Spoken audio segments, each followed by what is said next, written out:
Ancient Secrets. Top 5 UFO Sightings. Number 5. The Roswell Crash. In between late June and early July 1947, a rancher named William Brazel came across a cluster of debris 30 miles north of Roswell, New Mexico. A couple days later, Brazel mentioned to Sheriff Wilcox that he may have found a flying disc. Wilcox then notified RAAF Major Jesse Marcel, who sent someone to accompany Brazel back to his ranch to collect the wreckage. It was described as tinfoil and rubber-like material. On July 8, 1947, the Roswell Daily Record printed the headline, RAAF captures flying saucer on ranch in Roswell region. There were rumors that whatever crashed possibly contained bodies as well. As the story goes, wreckage was taken in 2 different planes to Wright-Patterson Air Force Base in Dayton, Ohio. They did this in case one plane went down while transporting the sensitive cargo. The other part of this story includes a rumor about President Harry S. Truman waiting at Wright-Patterson to help receive the precious cargo when it landed. The Roswell story actually died off in the media until the 1970s, where the interest was rekindled with the UFO investigation movement. In 1991, the book UFO Crash at Roswell was released by authors and researchers Kevin Randle and Donald Schmidt. They added over 100 new witnesses to the investigation and took a criminal investigative approach to the situation. They found a large 500-foot gouge in the earth of the ranch near the crash site.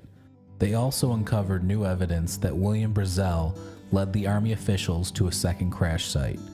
In the 1990s, the U.S. military released 2 official reports disclosing the true nature of the debris found near Roswell.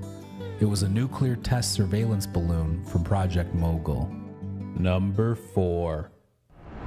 The Phoenix Lights.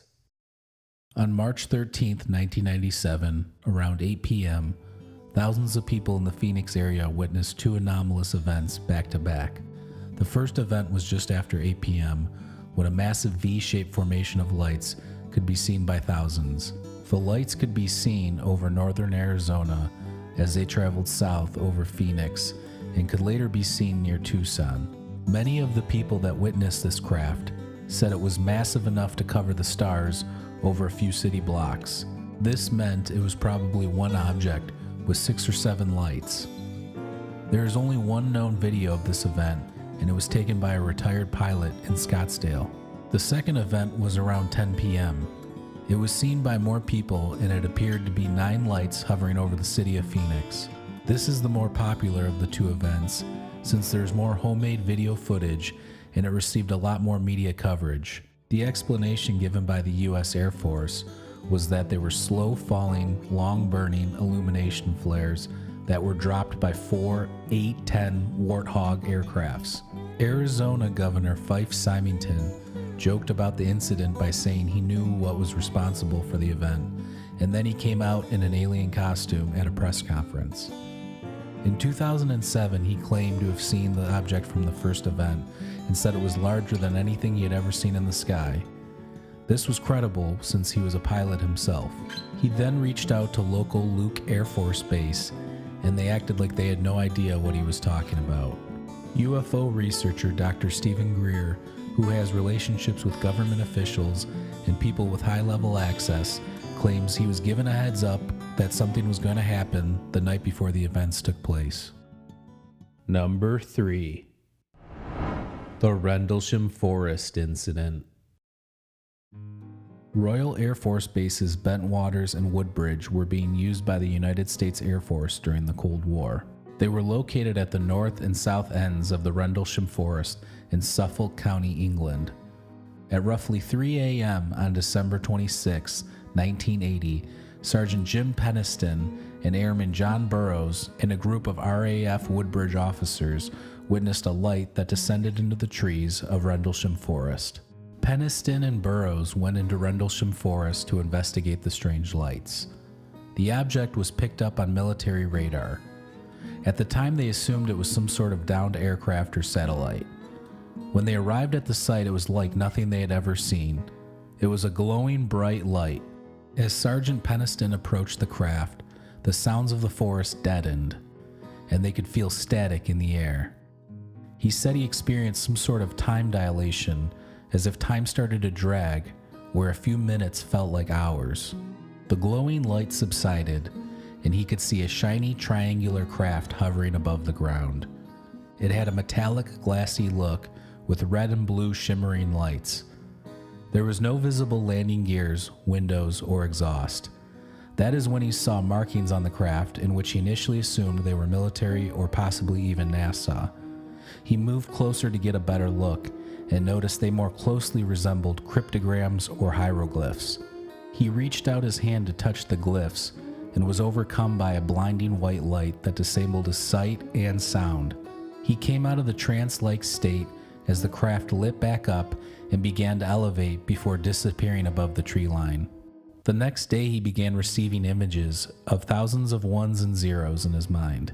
He wrote them in a notebook, and then the visions would disappear. Deputy Base Commander Lieutenant Colonel Charles Halt, in the early hours of December 28th, led a team to the supposed site of the triangular craft. They were there to take radiation readings and survey the site, hoping to debunk the events of the prior incident. They did find elevated radiation levels. They also found 3 depressions where the craft had been spotted on the ground.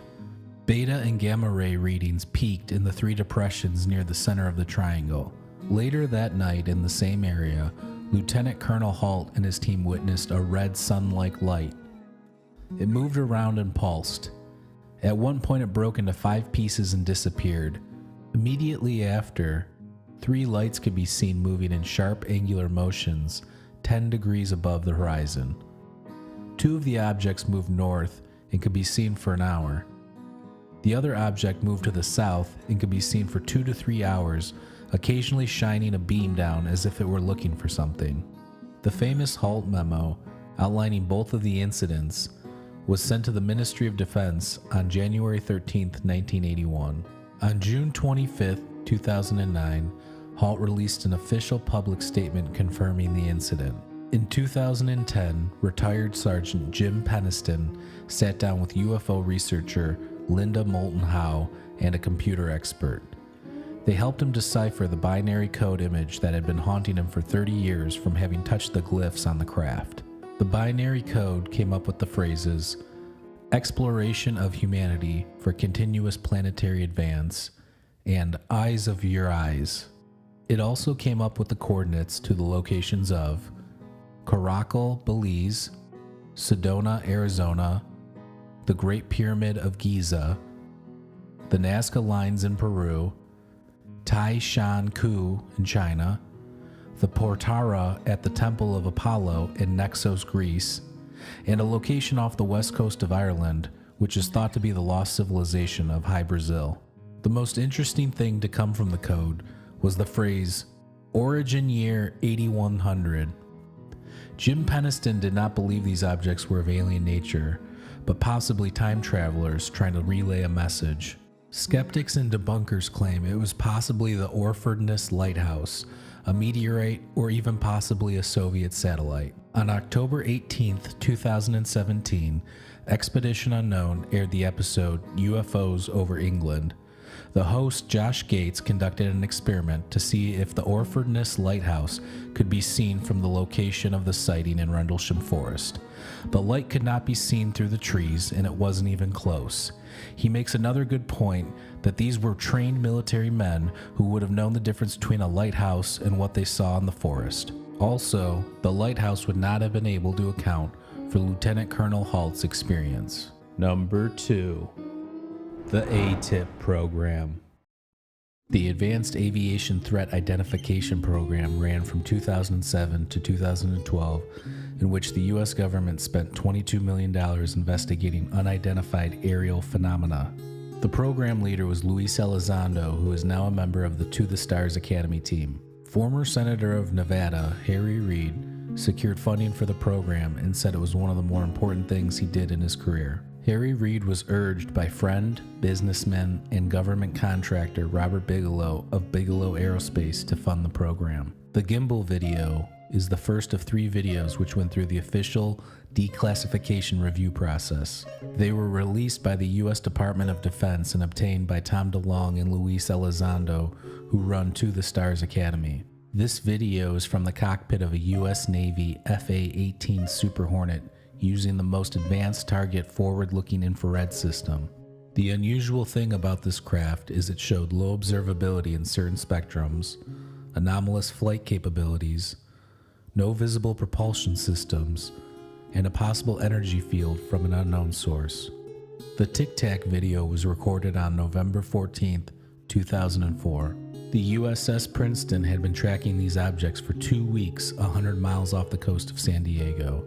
The objects would appear 80,000 feet and then plummet to the surface of the Pacific Ocean and hover. When 2 FA-18F fighter jets arrived in the area, they saw the object appear to be churning and heating the water just below the surface in an oval shape. Minutes later, the white tic-tac-shaped object appeared above the surface, but it had no visible windows, propulsion system, or wings. Commander David Fravor and Lieutenant Commander Jim Slate tried to intercept the object, but it sped off and disappeared, only to reappear 60 miles away, making it twice as fast as their jets. The Go Fast video was the third and final one to be released to the public. The video was recorded along the East Coast, with the same forward-looking infrared system as the gimbal video. The object was about 45 feet long, with similar properties to the object in the Tic Tac video. The object was tracked at 25,000 feet over the Atlantic Ocean, and the pilots said that it was a white oval that rotated on its axis as it accelerated away. Number 1. The Rua, Zimbabwe mass sighting. In 1994, a UFO landed near the Ariel School in Rua, Zimbabwe. Roughly 60 students ranging in age and grade witnessed the craft and its occupants. The school children were playing outside at recess when they saw the craft land in a clearing surrounded by trees. Some of the children remember seeing a flash of light followed by a humming or flute-like noise. The children all drew pictures of what they saw, and there were eerie similarities between all the drawings. They saw 2 aliens covered in black with long black hair and big almond-shaped eyes get out of the craft. A few of the children remember looking into the beings' eyes and getting scared and creeped out. They got the sense of an impending doom or possible message that we need to take care of the earth from the telepathic exchange. In the interviews following the event, which were recorded, some of the children were visibly upset and some of them are still scarred to this day. As news of the incident spread, Professor John Mack, MD, who was a psychiatrist, writer, professor, and department head of Harvard Medical School, showed up in Rua to interview all the children. Previous to the event, in the early 1990s, he started interviewing over 200 men and women who claimed to have recurrent alien abductions. He started off assuming these subjects were schizophrenic or suffering from mental illness, but after further assessment and pathologies, he concluded he would take them seriously since he had no way to account for their experiences. This work set the stage for his interviews with the school children in Rua. He recorded the interviews with the children individually and noticed they all had consistent stories, and he believed they really experienced something. To quote Nikki Carter, who was with John Mack producing a short documentary on the event, "When they were interviewed by Mack with all his professional skills, it was clear they were telling the truth. Their voice tone, their body language, they were so consistent, they told their stories with such conviction. They spoke about it in their own language. One child recalled being told by the alien, 'We should not be so technologed.' Why make up something like that?" What do you think the top UFO sighting is of all time? Leave a comment below, and don't forget to subscribe to our channel.